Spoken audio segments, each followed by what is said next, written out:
नमस्कार. महाराष्ट्रातील तमाम अभियोग्यता धारकांना या ठिकाणी आनंदाची बातमी आहे. काय बातमी आहे? त्याचबरोबर शिक्षक भरती 2026 यामध्ये असणारं न्यूज बुलेटिन नवीन आलेलं आहे. तर या काय बुलेटिनमध्ये सांगण्यात आलेलं आहे याची सविस्तर माहिती आपण या व्हिडिओमध्ये पाहणार आहोत. त्याचबरोबर इथून पुढे असणारं संपूर्ण शिक्षक भरतीच्या अपडेटसाठी आपल्या चॅनलला सबस्क्राईब करा. त्याचबरोबर सोबतचा बेल आयकॉन दाबा, जेणेकरून लवकरात लवकर नवीन अपडेट तुमच्या समोर येत राहतील.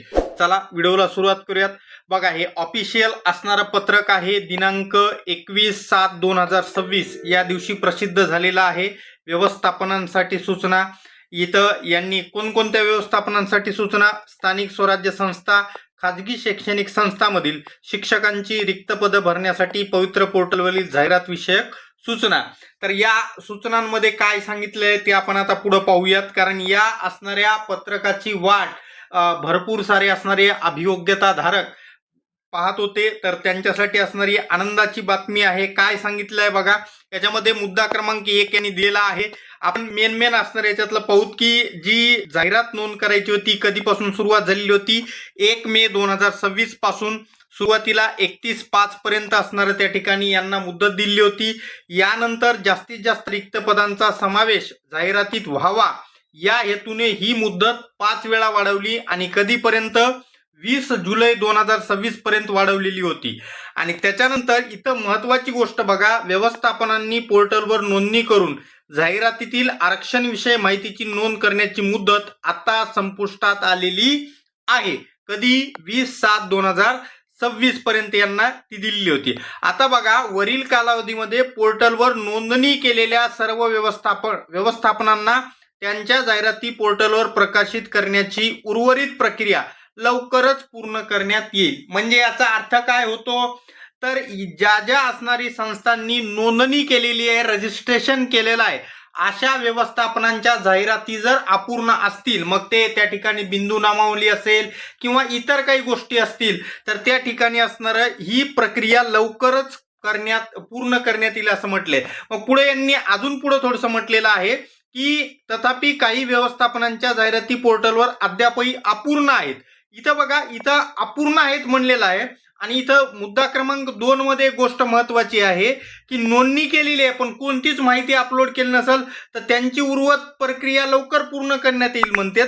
पण ज्यांनी असणाऱ्या जाहिरातीमध्ये काही गोष्टी टाकायच्या राहिल्या, जसं विषय टाकायचा राहिलाय किंवा कोणत्या असणाऱ्या कास्टसाठी, कॅटेगरीसाठी ती जागा द्यायची, ते जर असणारे बिंदू नामावली अपडेट राहिलेली असेल तर त्यासाठी असणारं बघा, इथं त्यांनी एकच दिवस म्हणजे आजचाच दिवस दिलाय 21/7/2026. पण ज्यांनी पोर्टलवर नोंदणी केल्या पण बाकी पुढच्या सर्व गोष्टी त्यांनी अपलोड केल्या नसतील तर यांची प्रक्रिया लवकर आणि बाकी सर्व प्रक्रिया 21/7. म्हणजे यामध्ये असणार थोडंसं गोंधळात टाकणार आहे. तरी पण आपण एक जर विचार करायला अनऑफिशियली मुदतवाढ जरी म्हणलं तरी ती असणारी लगभग आपण असं म्हणू शकतो की यांना 25 जुलै पर्यंत या ठिकाणी संधी दिली जाऊ शकते. ज्यांच्या असणार काहीच गोष्टी टाकल्या नसतील त्यांना असणार. आणि मग त्या ठिकाणी असणार जर तोपर्यंत पण यांनी जर केलं नाही तर मग यांच्या जाहिराती अपूर्ण ठेवून फेज 2 साठी यांचा असणारा विचार केला जाईल. त्याच्यानंतर पुढे 4था मुद्दा यांनी सांगितलेला आहे. विहित मुदतीत पोर्टलवर जाहिराती पूर्ण झाल्यानंतर आलेल्या सर्व जाहिराती पात्र उमेदवारांना एकत्रित पाहण्याची सुविधा देण्यात येईल. म्हणजे जसं मागच्या वेळेस असेल टेट 2022 जे जाहिराती होत्या एकत्र असणाऱ्या प्रसिद्ध झाल्या होत्या, तशाच असणाऱ्या यावेळेस पण प्रसिद्ध होतील.